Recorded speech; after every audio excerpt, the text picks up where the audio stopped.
want to share something with you. It's very, very serious, and in fact gives further impetus to something that I have been suggesting to you for several weeks now, and that is with the situation in the Ukraine. You really need to look all the more seriously about making sure your Plan B escape route to Central and South America is firmly in place, and be ready to utilize it. I was reading a column just earlier today by Doug Casey, who I recommend to all of you. His international man. Google it if you get a chance. The column is called, let me read it for you, Oil for Gold and Bitcoin, the End of the Petrodollar and What It Means to You. This is very serious stuff, folks. You know, we all agree the situation in Ukraine is tragic. Probably wasn't avoidable had we had leadership in this country that sought negotiation rather than just really ugly confrontation. You don't call somebody a war criminal and call for them to regime change and expect the other side to say, well, let's talk about that. It doesn't work that way.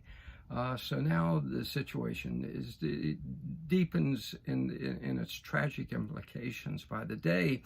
One of those implications is what Doug Casey points out, and that is that the U.S. dollar hegemony, and I've written to you about this. If you think about it, any of you who receive my Clues Views column in the free Offshore Club Gazette, which you can subscribe to at offshore.club, know that I've written to you about this in the Clues Views columns, and I've sent several emails to club members about it.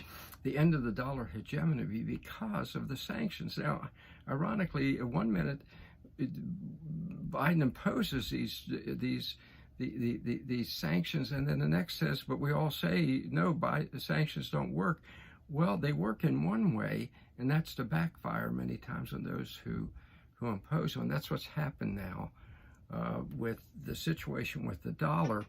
Here's what Doug says. Here's the bottom line. China, Russia, and other countries will ditch the dollar and use the yuan, I'm not sure how to pronounce it, gold, and potentially Bitcoin to trade oil. It will be the end of the petrodollar system, and it's imminent. For over 50 years, the petrodollar system has allowed the U.S. government to live way beyond its means. This will soon disappear, which means there'll be a lot of extra dollars floating around looking for a home, and that in turn means skyrocketing inflation even worse. Okay, the U.S. used the petrodollar agreement it put together with the Saudis decades ago as a bludgeon, and as a way to make everybody deal in dollars. Well, it's soon going to end because of the sanctions. Russia produces a massive amount of oil. We used to. Biden ended that as soon as he took office.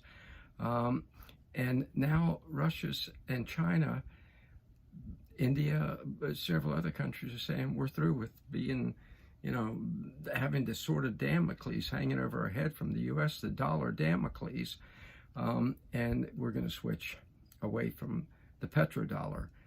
Which is not good for you, And it means you need to get your escape route in place, okay? This debacle is going to get worse, this debacle. The grain situation, Russia's saying now, okay, you want to punish us? No more grain for you. The marshal, the senator from Kansas, saying we could see starvation. Hunger riots in the U.S., starvation worldwide because of this choosing to try to use a bludgeon instead of, negotiation. It happened, and that's where we are. But you don't need to be the one to pay the price, and you shouldn't be the one to pay the price. You didn't do it. There were other ways out of it. But now, the way out of it for you is to understand that whatever money you have, however much you have saved up, residual income, passive income, can go 10 times, 100 times, 1,000 times further in Central and South America than in the U.S. So put together your escape route. Just have it in place. And so if you have to utilize it, you got it. And you can live the good life at a great price south of the border. Let's do this thing, please.